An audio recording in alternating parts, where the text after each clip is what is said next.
Coming up on One Detroit, Oakland County Executive Dave Coulter on mapping the rise in cases of COVID-19. Plus, I'll check in with Stephen Henderson and Nolan Finley. Then from making beer to making hand sanitizer, Griffin Claw's new brew. And a Broadway star with roots in Detroit with an uplifting song just for us from New York. I'm Christy McDonald. Stay with us. One Detroit is coming up. Support for this program provided by W.K. Kellogg Foundation, a partner with communities where children come first. The Cynthia and Etzel Ford Fund for Journalism at Detroit Public TV. Masco Corporation is proud to manufacture innovative and environmentally friendly products for the home. Delta faucets, craft-made in Merillat cabinets, and Behr brand paints have all been designed with you in mind. Masco and its family of companies, serving Michigan communities since 1929. The DTE Foundation is a proud sponsor of Detroit Public TV, among the state's largest foundations committed to Michigan-focused giving. We support organizations that are doing exceptional work in our state. Visit dtefoundation.com to learn more. Business Leaders for Michigan, dedicated to making Michigan a top 10 state for jobs, personal income, and a healthy economy. And thank you to these supporters. And viewers like you.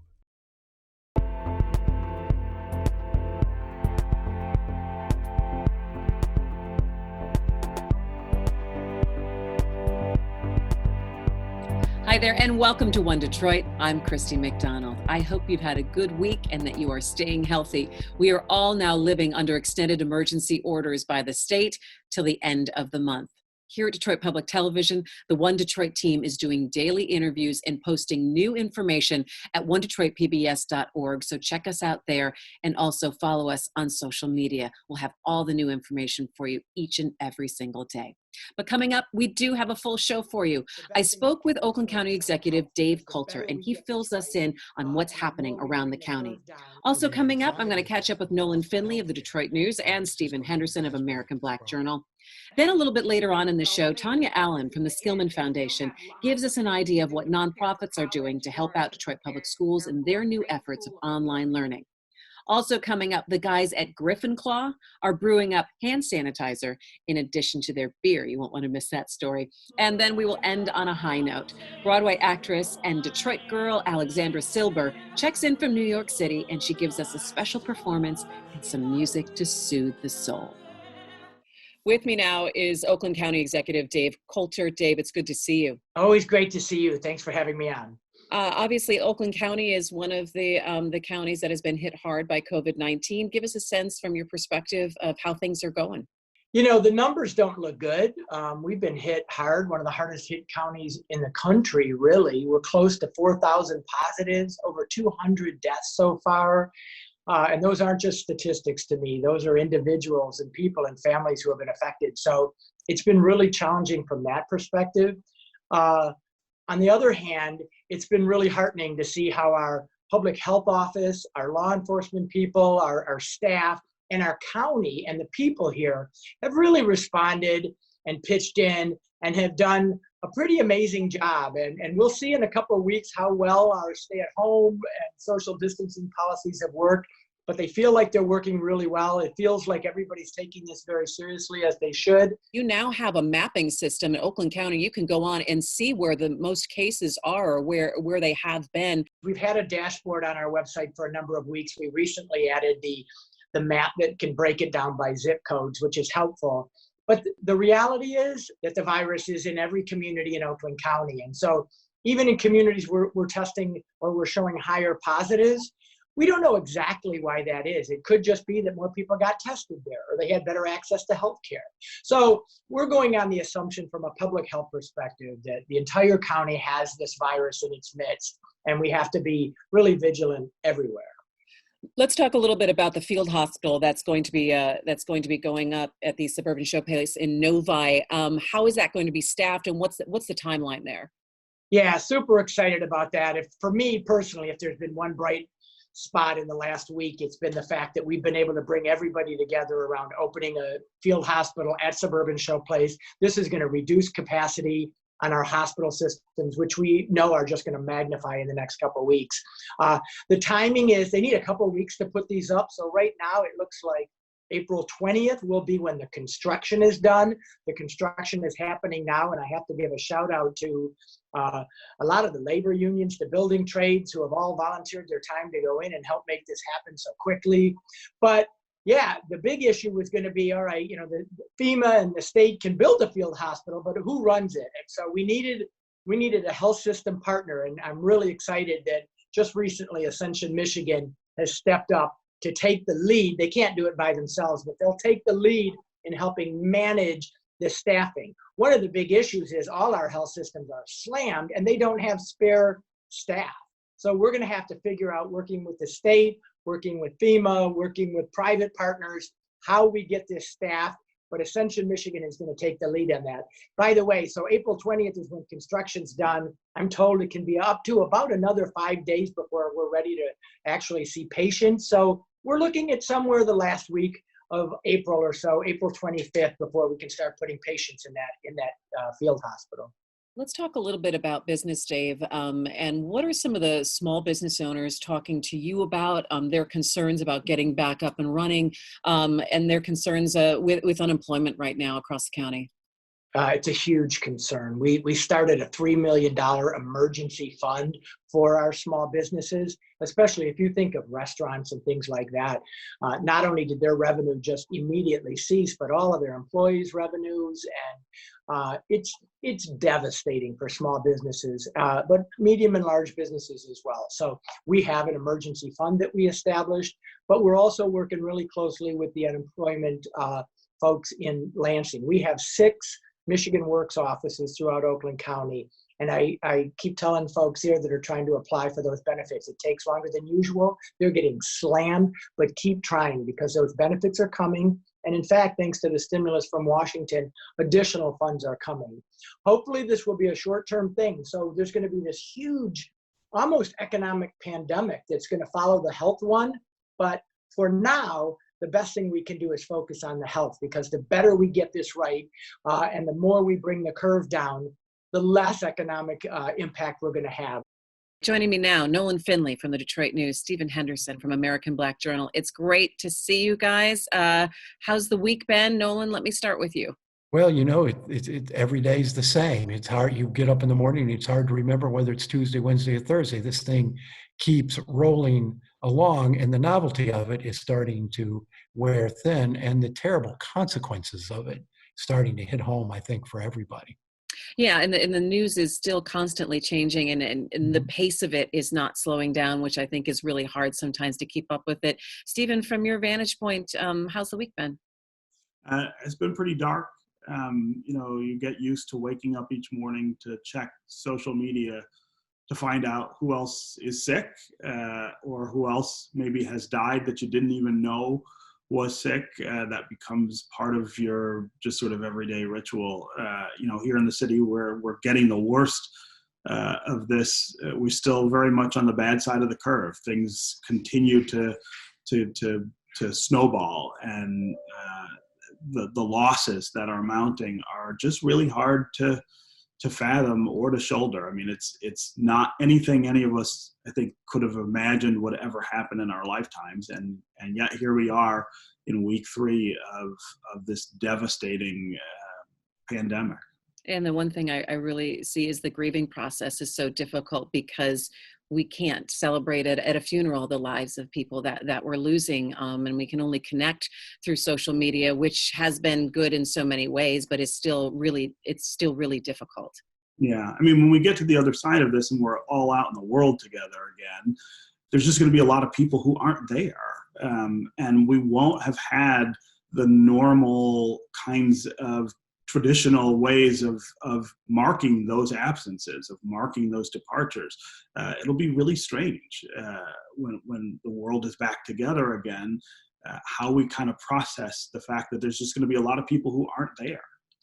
We're watching the numbers, Nolan, and the cases and the deaths that are happening specifically in the Southeast Michigan, and looking at the city of Detroit. And Detroit has had to go through so much in its history, but now to be able to flip and redirect resources, set up the testing sites, do all of these various things. Can you give me a sense of kind of the bigger picture look at what the city is doing?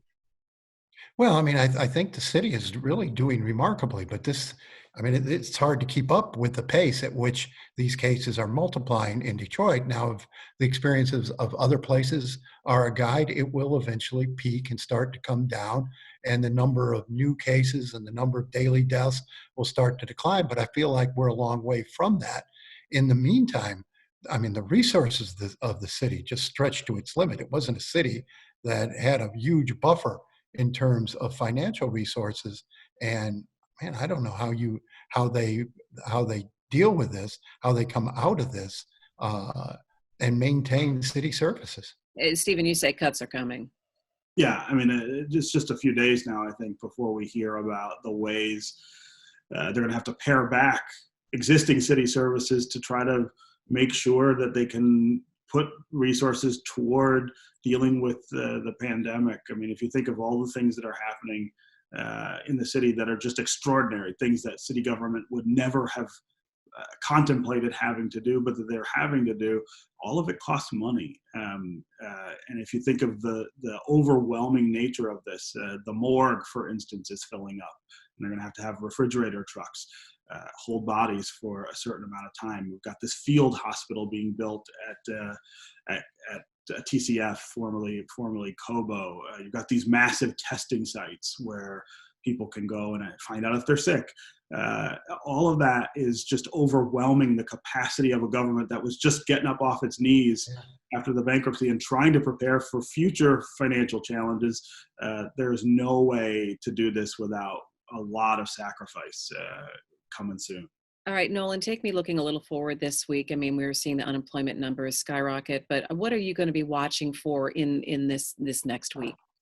Well, it's going to be a devastating week. You know, the first layoffs, the first job losses were almost immediately as businesses like restaurants and bars and retailers closed. Now it's starting to hit really hard, you know, across the white collar worker spectrum and as well as blue collar worker spectrum with permanent job cuts, not just, you know, 1 week furloughs or 2 week furloughs. A lot of companies are looking out ahead of the year and saying, we're going to be down 20, 30% in revenue. And they're making permanent job cuts at a time. And so people are going to be losing their jobs at a time when finding another job is going to be an extraordinarily difficult thing. So the anxiety of that and the loss of health care is just going to exasperate this problem. In the 15 seconds that we have left, Stephen, I'm going to give you the last word on what you're going to be looking for this coming week. Well, you know, we're still waiting to get on the good side of the curve, right? And we're getting closer. The doubling rate of cases and deaths is getting further and further apart. You know, at some point we turn a corner and start trying to rebuild. And I think everybody needs that right now. It's been hard to endure all of this. We sure do, but I know it's really good to see you guys. I'm glad that you're staying well and continue all the great reporting that you're doing, and we'll check in with you soon, okay? Tonya Allen, CEO of the Skillman Foundation, welcome. So the Skillman Foundation spends so much of its time and its resources making sure that the kids in our communities get the educational opportunities that they're supposed to. So give me your reaction to the announcement that they won't have school, at least not in the traditional way, for the rest of this school year. Yeah, well, we're supportive of Governor Whitmer's and our executive order. The first thing we need to do is make sure that our children are safe. But after we get beyond that, we know that there are some children who have access to more resources than others. And we believe that wealth or what your tax base is should not determine what quality of education you have. In this country, we've always believed that everybody should have a fair shot at an education, at prosperity, at, you know, showing up and trying to see what you can create. And we know that our kids aren't having that. And so we have to figure out in the short term, how do we make sure our kids get the resources, particularly the technology and the connectivity that they need so that they can have access to instruction and learning during this time period. But more importantly, we got to make sure that we take on the public policy issues that allow this. So give us a window into how the Skillman Foundation and other philanthropy in town are kind of responding to what's happening. I would just tell you a couple of things. One is that there's a website that many nonprofits and foundations in the city of Detroit have worked on called COVID 313. And that COVID313.org, that website has resources for parents and for children. So how to keep your kids busy, giving them access to academic supports, if they need health or mental health supports. All of those things are in one place. And so we hope families would access those. The second thing is that we are going to have to tackle this issue of, like I said before, devices and connectivity. So we are working with others on trying to tackle that issue and to help school districts fill the gaps where we can, because there are so many school districts who are pulling all of their equipment out of their school buildings to make sure kids get those things. And that's great, but we also need to make sure that those school districts are prepared in the fall to be able to reopen their school buildings and have the tools that they need. So that's a priority for us.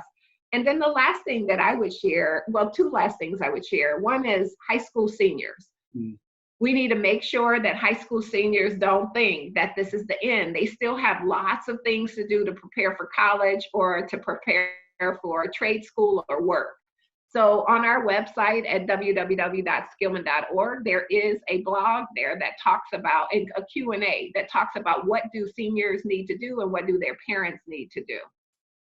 And then the last thing I would just say is that we need to check on our children. So if it's us as individuals, nonprofit organizations, schools, we need to make sure that kids are safe. And one of the things that we know is that kids are at home with their parents who are very stressed at these moments. And so we need to support parents, support kids, and make sure that they're safe. We're cranking as fast as we can and, day and night making it, and we can't make enough to service the demand. So I'm with Chris Lasher. You're the marketing director with Griffin Claw Brewery, right? That's right. Now, this crisis hit. When did you decide you wanted to get into the hand sanitizer business? When we first heard that there was a shortage of sanitizer because hospitals, churches, schools were running low, the stores were cleared out, and we kind of thought about it, we thought, with our distillery, we first make neutral grain spirit, which is 180 to 190 proof. So you're talking, 90% alcohol. Then we turn that into like vodka and whiskey and things like that. But we actually used that. We used it already sometimes to sterilize equipment as a sanitizer. And we just went from there. And then the state helped us out and the FDA helped us out, and the TTB with loosening some of the restrictions on who can produce it to kind of help the shortage. And there's a lot of other companies doing the same thing around Michigan. Yeah, it's good because we're at full, we're cranking as fast as we can and, day and night making it, and we can't make enough to service the demands. How much are you making? A lot. We've sent a couple thousand gallons to the state of Michigan already they have through the emergency response team and through the state of Michigan and state police, they distribute it through all their first responders and medical workers and things like that. Local governments can request it from them and they distribute it accordingly. So we've sent a couple thousand gallons already to them and then to various other outlets, and we give it away here at the tap room for people that order.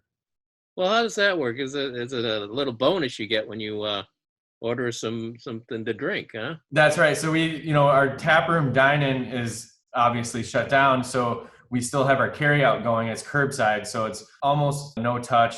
So they call in and then they're able to place an order over the phone, and then they pull up to their car and we run it out to their car. So then with each order that they get a free spray bottle of sanitizer. How has business been overall regarding the main product you sell? The stores are still selling beer, so a lot of the stores are essential. And so our off-premise, in the store sales of beer are up.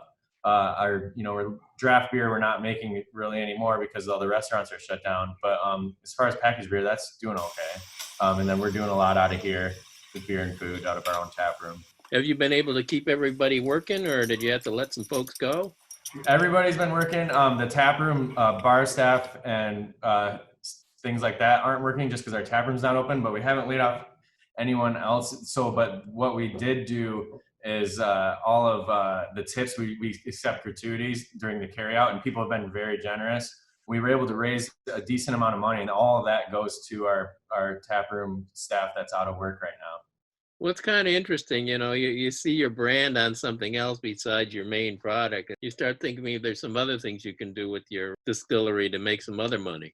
Well, it's been amazing just to see, for overnight, we flipped our business model. We went from no tap room to carry out and delivery only. And then we started making sanitizer, and it's just an entirely new business model for us, but I'm really proud of how we were able to adapt that quickly and get all the materials in, start packaging, and get it to the people that needed it as fast as we could with the help of the government and everybody else. All right, Chris, thanks for talking to us. Chris Lasher, you're the marketing director at Griffin Claw. Thanks for having me. Real special guest joining me now is Alexandra Silber. She is a Grammy-nominated artist. She is a musical theater veteran of Broadway and the West End. She's an amazing author as well. And she's a Detroit girl. Alexandra, how are you? Oh, I'm so well, under the circumstances, thriving. Yeah, So, tell us about it. I mean, you're in New York right now. Can I you give am. us an idea of everyday life for you right now? This concept of New York as the city that never sleeps is a city in a state right now of imposed Sabbath and rest and of course people dealing with that in a myriad of different ways, and I think really taking on the notion that staying home saves lives. As an artist, though, this has got to be a hard moment as well. I feel like even online, we're trying to find our moments of beauty and of joy. And as a performer, how are you dealing with that? Well, I think the thing, first of all, of course, like the closing down of the theatrical communities across the country, but, led by Broadway, of course, here in New York, was a devastating reality check, I think, for the seriousness of this pandemic. And, one of the things that you're absolutely sort of circling here is that performance, by its very nature, its virtue and its service is that it occurs live and that it occurs in a community setting. And, that is a tradition that goes back to ancient Greece, that, you gather the community together to have a communal cathartic experience. And right now we are barred from that, and we're having a community experience, but it's in isolation. And I think it's very, very unusual and very painful to not be able to share it, touch each other, hold each other, and experience things in real time together. My role in that as a performer is to say, I am a performer, but I'm also a multifaceted artist that can create and provide art in other ways and serve in other ways, use my language, raise my voice, use storytelling in ways that doesn't necessarily occur live. And there are virtues in those art forms and services too. Now, we know that you're not going to sing in your apartment right now for neighbors' sake and for all sorts of reasons, but you passed along a song to us. And I guess, how would you describe it to us? So I have selected a song that I really think reflects this time. It's called Lost in the Stars. It's the title song from the musical Lost in the Stars by Kurt Weill. And it's based on Cry the Beloved Country, the novel about South African apartheid.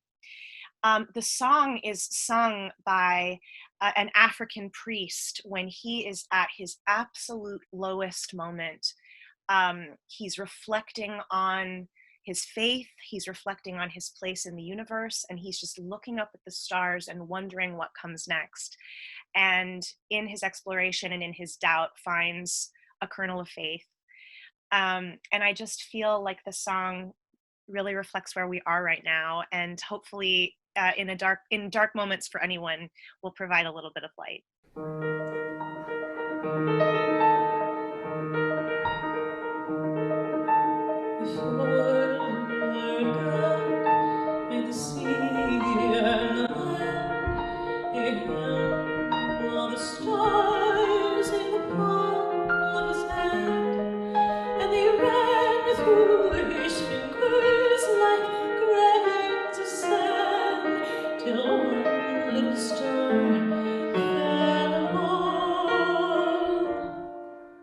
Then the Lord God unchained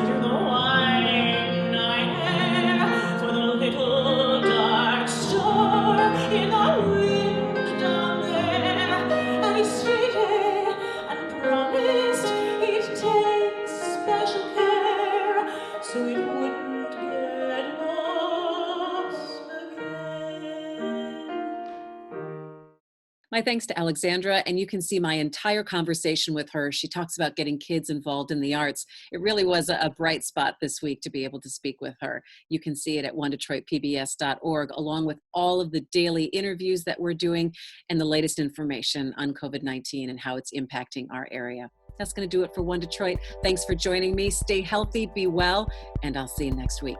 Take care. You can find more at onedetroitpbs.org or subscribe to our social media channels and sign up for our One Detroit newsletter. Support for this program provided by W.K. Kellogg Foundation, a partner with communities where children come first. The Cynthia and Etzel Ford Fund for Journalism at Detroit Public TV.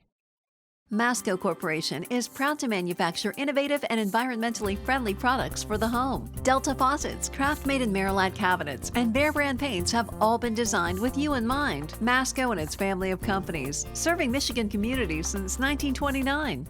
The DTE Foundation is a proud sponsor of Detroit Public TV, among the state's largest foundations committed to Michigan-focused giving. We support organizations that are doing exceptional work in our state. Visit dtefoundation.com to learn more.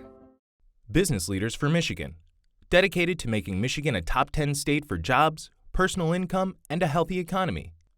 And thank you to these supporters. And viewers like you.